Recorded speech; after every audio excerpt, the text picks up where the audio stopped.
Hoy en Hablemos Plaf tenemos una invitada especial que representa liderazgo, evolución y compromiso empresarial. Nos acompaña Estefanía Lau, gerente de Caraballo Glass, una empresa con más de 40 años de trayectoria en el sector automotriz. Conversaremos sobre su camino profesional, los retos de hacer crecer una empresa familiar y cómo la transparencia, el control y la prevención de riesgos se convierten en pilares claves para sostener y escalar un negocio en el Perú. Bienvenida, Estefanía, gracias por acompañarnos en esta mañana. Y en primer lugar, yo quiero empezar haciendo una pregunta muy puntual. Cuéntanos de ti, cómo es que tú te has involucrado en ese sector y háblanos de los retos que tiene como una empresa familiar. Gracias, Víctor, por la invitación. Bueno, te comento. Mi formación en realidad de contadora, estuve de alguna manera siempre con el tema automotriz. Llevo 12 años, ya me incorporé al mundo corporativo, trabajé en el grupo Inchcape, ¿no?, que vende vehículos de alta gama. Después de ese tiempo, ingresé a Caraballo Glass, que es la cual es la empresa de mi papá, ¿no? Entonces, el reto no fue fácil porque yo venía de un mundo corporativo y del sector contable, ¿no? Entonces, de algún u otro modo, mi vida siempre estuvo vinculada al sector automotriz como tal, ¿no? Yo nunca planifiqué entrar a ese grupo, ¿no?, que iba en paralelo a también lo que era el negocio familiar. Entonces, cuando entro a Caraballo Glass, fue un gran reto para mí, porque tenía que de alguna manera mantener esa forma de trabajo que ya lo tenía en todo ese tiempo, ¿no? Mantenernos en la tradición, ¿no?, de una manera familiar, pero a la vez también en la innovación, porque la empresa no puede quedar ahí nomás, sino que cada día hay que seguir buscando las mejoras. Si es una empresa de 40 años, ¿cómo es posible? ¿Cuáles son las pautas que se tienen para que una empresa familiar pueda subsistir por tanto tiempo? Mira, yo considero de que los miembros de la familia tenemos que estar abiertos a los cambios. Es un poco complicado, no es sencillo estar en un negocio familiar, pero hay retos que te dan vida también para que tú puedas continuar, ¿no? Entonces, de manera conjunta, buena comunicación, transparencia en todos los procesos, ¿no?, y las proyecciones que queremos dar para un futuro, es plasmarlas en una mesa, sentarnos como familia y decir, ok, ¿a dónde queremos llegar? Porque sabemos que por estadística, cuando ya están en la tercera generación, ya, la empresa muere. Entonces, no queremos ser esas estadísticas, queremos cambiar, ¿no? Entonces, para ese cambio se tiene que trabajar día a día, porque es un cambio de mentalidad y esa es la parte más complicada del ser humano para poder, digamos, desarrollarnos como. Porque implica salir de una zona de confort. Exacto. Si estás acostumbrado a algo y adaptarte a un nuevo cambio, que puede ser un gran reto, pero también una gran oportunidad para poder permanecer en el mercado y escalar. Y en ese sentido, ¿cuáles son las claves para que una empresa familiar pueda subsistir? ¿O cuáles son los principales retos que se tienen desde tu perspectiva, desde la empresa a la que tú formas parte? Si una empresa familiar tendría que saber cuáles son los principales retos que tienen que afrontar, ¿cuáles desde lo que tú conoces podrías compartir? Bajo a mi experiencia, considero de que de alguna manera hay que tener un poco de cabeza fría, porque la familia es muy sentimental. Entonces, de alguna u otra manera tenemos que posicionar y decir, ok, eso es lo que se viene, ¿no? Basarnos, digamos que en números y no en emociones de que, oye, no, ¿por qué haces esto o por qué el otro? Sino, miren, si nosotros ejecutamos tal decisión, esas son las consecuencias, sean positivas o negativas. Entonces, uno de los desafíos que considero como empresa familiar es que podamos siempre, de alguna manera un poco complicado quizás, separar la familia y los negocios. Creo que eso es uno de los retos más difíciles, ¿no?, que afrontar, porque una cosa es contratar con un tercero, ¿no?, que no cumple con los parámetros de la empresa, no cumple con las expectativas, y otro es con un familiar, que de pronto desvincularlo o cambiarle de funciones no necesariamente es lo más fácil, porque lo vas a tener siempre, es parte de tu familia, y cómo se maneja ese tipo de situaciones, ¿no? Pensar con la mente fría y decisiones firmes que puedan permitir avanzar. Me imagino que ese es uno de los retos, una de las complicaciones más frecuentes que has sabido afrontar tu empresa y que me hacen pensar también en ver cómo es que tu empresa desde sus inicios, cómo es que ha sido su evolución en el tiempo. Compártenos esa experiencia. Mira, te comento. La empresa, este año ya cumplió 44 años. Mis padres antes de casarse ya estaban desarrollando el tema de la empresa, ¿no? Entonces, hace 44 años no teníamos las facilidades que tenemos hoy. Sin embargo, desde su conocimiento, ellos de alguna u otra manera iniciaron el negocio en base a referencias, en base a, oye, voy a buscarlo al chino porque él hace un buen trabajo, ¿no? Y hasta hoy nos buscan quizás por esas referencias que mi papá, que mis padres en su momento han forjado, ¿no? Y entonces, hoy por hoy es seguir ese legado, ¿no? Manteniendo de alguna u otra manera la calidad que se comenzó a dar desde sus inicios, ¿no? Entonces, obviamente, pasándole con un poco de transformación e innovación, pero de alguna manera siempre mantener esa cercanía al cliente y la transparencia, ¿no? Eso es lo que, de alguna u otra manera, la empresa ha ido forjando en todos esos años. Muy interesante. ¿Y cuál es el reto personal que has afrontado, el mayor reto personal que has afrontado dentro de la empresa? El mayor reto ha sido en tomar las decisiones, a veces complicadas, ¿no? Desvincular a veces un colaborador de hace muchos años, ¿no? Claro. Y es casi prácticamente parte de la familia. Así es, ¿no?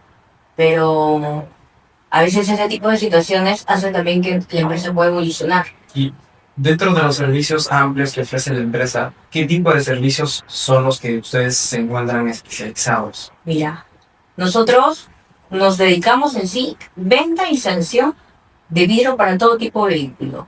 Hablamos desde un auto, una camioneta, un acúster, un interprovincial, un bus, camiones y hasta las maquinarias como el Caterpillar y los Komatsu. Cada tipo de vehículo tiene su propio grado de dificultad, ¿no? Entonces, si tú me preguntas cuál es mi servicio básico, quizás puede ser un pegado de retrovisor, ¿no? Digamos que algo sencillo, ¿no?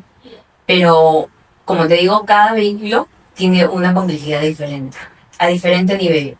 Entonces, lo que nosotros de alguna u otra manera queremos transmitir es que no solo se trata en el tema de la calidad, en tema de vidrios, sino en el tema de la instalación. Porque la instalación tiene que ser correcta, utilizando los aditivos o pegamentos con los correctos componentes, ¿no? Que a veces por falta de conocimiento uno busca la manera más fácil cuando puede salirle quizás más caro. Claro, claro. ¿Y ustedes trabajan con aseguradoras? Sí, ¿Qué tipo de relación tienen con las aseguradoras? Sí, en ese caso tenemos dos formas de atención al cliente, de manera particular y de manera asegurados. ¿Qué quiere decir con esto? Que si tu vehículo está asegurado contra todo riesgo con diferentes aseguradoras como Mafre, Positiva, Qualitas, Pacífico o la Positiva, nosotros venimos a ser proveedores nacionales para que podamos atender y hacer la reposición de tu vehículo. ¿Cómo hace el asegurado? Simplemente tiene que reportar a cualquiera de sus aseguradoras y después ya seguir el flujo internamente, ¿no? Tener una comunicación con nosotros y nosotros hacer la programación de manera inmediata. Interesante. Y cuéntanos del proceso de expansión de Caramello Glass. Mira, hoy por hoy tenemos ya 6 sedes, ¿no? A nivel Lima metropolitana. Y la principal se encuentra en Comas, pero tenemos citado en diferentes puntos. En el norte estamos Puente Piedra, Caraballo, luego tenemos en la zona sur que es Pachacamac, en la zona centro que es La Victoria, y después tenemos en la otra zona que viene a ser Jicamarca, también estamos citados ahí. Claro, y en ese proceso de expansión entiendo que también ustedes afrontan también riesgos diversos, de diversa índole, de pronto operativos, también legales. ¿Cuáles crees que son los principales riesgos que afronta este tipo de empresas familiares? Mira, para empezar, fue un reto poder abrir desde nuestro segundo local, porque de alguna manera tienes que mantener un estándar, Claro. ¿no? Claro, Una calidad, claro, sí. ¿no?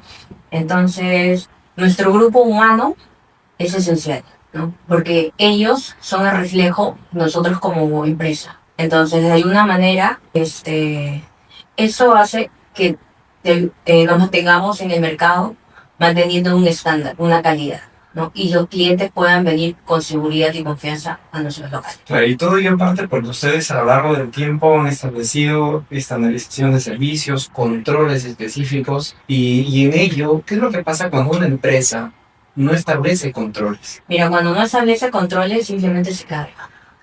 Comienzas a tener déficit de un lado u otro. No solamente con el tema, obviamente va a impactar financieramente, ¿no? Y tu operatividad no la vas a poder controlar. Sin embargo, de alguna u otra manera, nuestro rubro es informal, pero tratamos en la medida posible, ¿no? De que eso se mantenga con buenos controles, ya sea vía sistema o controles netamente operativos. Y claro, y digamos, estos controles también van de la mano también con la transparencia que ustedes realizan sus trabajos en el tiempo. ¿Cómo es que ustedes han ido asegurando ese aspecto de transparencia que le dé tranquilidad al cliente? Para empezar, lo que al cliente tratamos de brindarle, antes de brindarle ya el servicio de ejecutarlo, es comentarte cuál es la diferencia de un vidrio con otro, ¿no? Información directa, ¿no? Para que el cliente pueda tomar la mejor decisión, ¿no? Y pueda realizar el cambio. O sea, simplemente para mí, en resumen, es información. Pero cuando trabajan con las aseguradoras, ¿ustedes qué tipo de exigencias de controles piden? ¿Cómo es ese tipo de atención? Coméntanos sobre Mira, ello. las aseguradoras, antes de poder ser nosotros un proveedor, nosotros tenemos que cumplir una serie de requisitos que nos pide la aseguradora. Una vez teniendo ya todo ese checklist, nuestros asegurados pueden acercarse con nosotros, digamos, podemos atender sus vehículos sin ningún problema, pero antes también, como te digo, antes de todo eso, no quita que yo también le pueda brindar y darle conocimiento al cliente. Porque si bien es cierto, puede ser un asegurado, pero el asegurado también tiene derecho a conocer más información sobre, digamos, sobre el vidrio que le van a poner. Claro, claro. Y digamos, ustedes en comparación a las aseguradoras dan un servicio, las aseguradoras de la misma manera también establecen un mecanismo de atención en particular. Digamos, ¿por qué en el mercado los potenciales clientes que tienes deben elegir a cada ellos más? Mira, ¿por qué elegirnos? Transparencia en el servicio, rapidez y calidad. Y controles. Y controles. Que aseguran una calidad del servicio. Si tú tienes que compartir algún consejo a las empresas que están creciendo, pero no le dan mucha importancia a los controles, ¿tú qué consejo les darías? Según tu experiencia, bueno, consolidada de más de 40 años, 44 años ya, ¿no? ¿Qué consejo es lo que tú tendrías que compartir? El consejo que tendría que compartirles a ellos es que le den ese espacio a crear controles, porque a veces no le dan esa importancia de vida y es ahí donde en apuros se ve la necesidad, ¿no? Entonces, darle un poquito de tiempo y análisis para poder dónde es el punto de mejora. Y cómo, en esos controles, a mí me surge ahora una duda.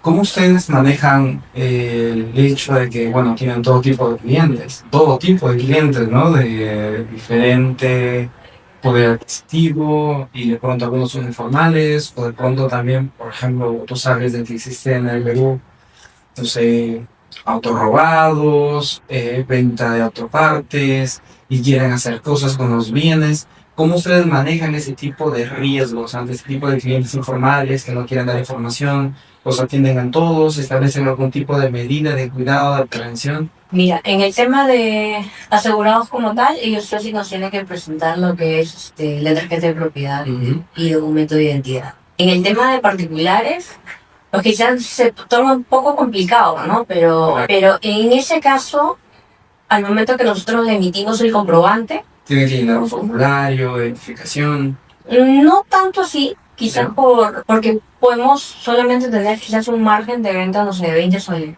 ¿No? No, o sea, no hablamos de cantidades como tal, quizás como para hacer un registro como tal, ¿no? Pero en nuestro rubro, quizás ese tipo de información no es necesaria como tal, pero sí es importante a veces identificar ciertos riesgos, ¿no? Porque a nosotros nos pueden llegar vehículos que, por ejemplo, han tenido un accidente, pero qué tipo de accidente también, Claro, ¿no? claro. Entonces, sí, hay que igual identificarlo, ¿no? Y de alguna manera, solamente en algunos casos quizás informar, ¿no? informar a, digamos, a ciertas autoridades donde solamente como información, ¿no? Porque de ahí no podemos entrar más a detalle. Claro, por supuesto. Ahora, ¿cómo podemos contactarlos? ¿Cuáles son sus puntos de comunicación para que las personas que estén interesadas en tus servicios especializados los puedan conocer? Bien, tenemos varios medios en realidad. Tenemos la página web que es carabelloglasses.com.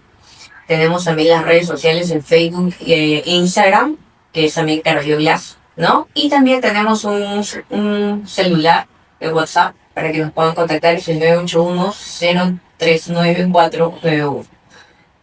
Esos son los medios. Excelente, Estefanía. Te agradezco mucho que nos hayas acompañado. Has dado tips muy interesantes con respecto de la importancia de los controles, la forma como se deben manejar las empresas familiares y cuando hemos conocido más de tu especialidad y de lo que tú haces y los retos que has afrontado a lo largo de tu paso en tu empresa familiar. Muchas gracias por habernos acompañado y estamos contentos de compartir este tipo de espacio y contenido con nuestra comunidad. A ti, gracias, Víctor.